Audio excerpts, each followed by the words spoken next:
Hello, brother. Good afternoon. In this introduction that I will give to you, we will talk about the abortion.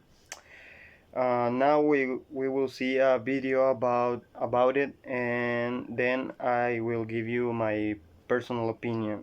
So now we will see a video and that explain the abortion. 56 million abortions occur annually worldwide, and though opinions on the matter are strong, many are simply unaware of how they actually work.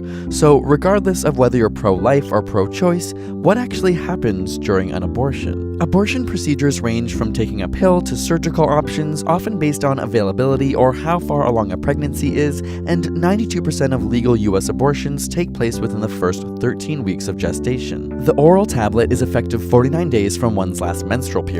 Often containing mifepristone, it works by blocking the hormone progesterone. Progesterone promotes smooth muscle relaxation in the uterine wall throughout pregnancy, and so the pill causes the uterus to contract and the embryo to be expelled in what seems like a heavy period. Vacuum aspiration is a surgical procedure usually used up to 16 weeks after conception and is typically performed under local or general anesthesia.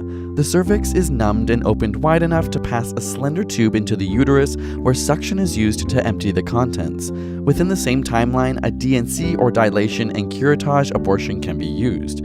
First, the cervix is dilated using small instruments or medication, and then a curette is used to remove the contents of the uterus. If a pregnancy is between 12 to 24 weeks, a D&E or dilation and evacuation abortion is likely used, although only 1.2% of abortions occur after 21 weeks. In a D&E abortion, the cervix needs to be dilated wider, often using osmotic dilators, which are short rods made of seaweed or synthetic material which absorb moisture and slowly stretch the cervix. These are usually inserted the day before surgery.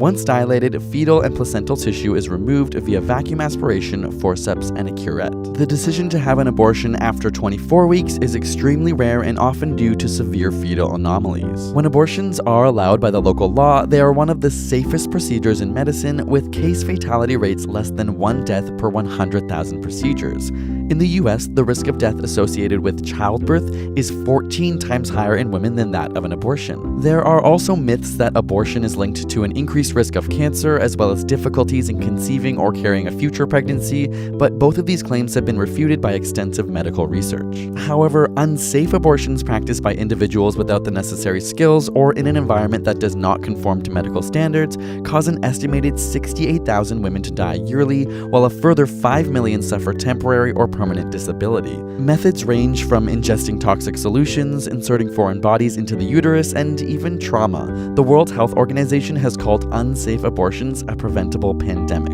And laws that limit a woman's access to an abortion or make abortions illegal do not reduce the number of abortions. Countries where abortions are illegal have roughly the same number of abortions. What changes instead is the incidence of unsafe abortions. A 2011 study did find that state-level anti-abortion laws in Texas correlated with lower abortion rates in the state, but these results did not account for women traveling to other states with less restrictive laws to receive a procedure.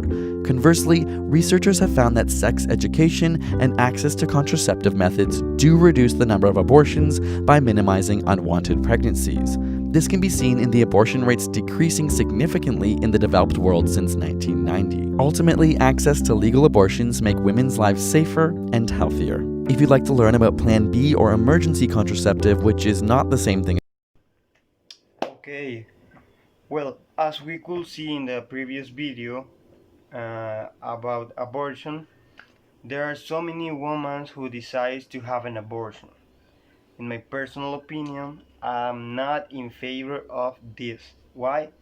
Because in my point of view, it's to take a life of a person.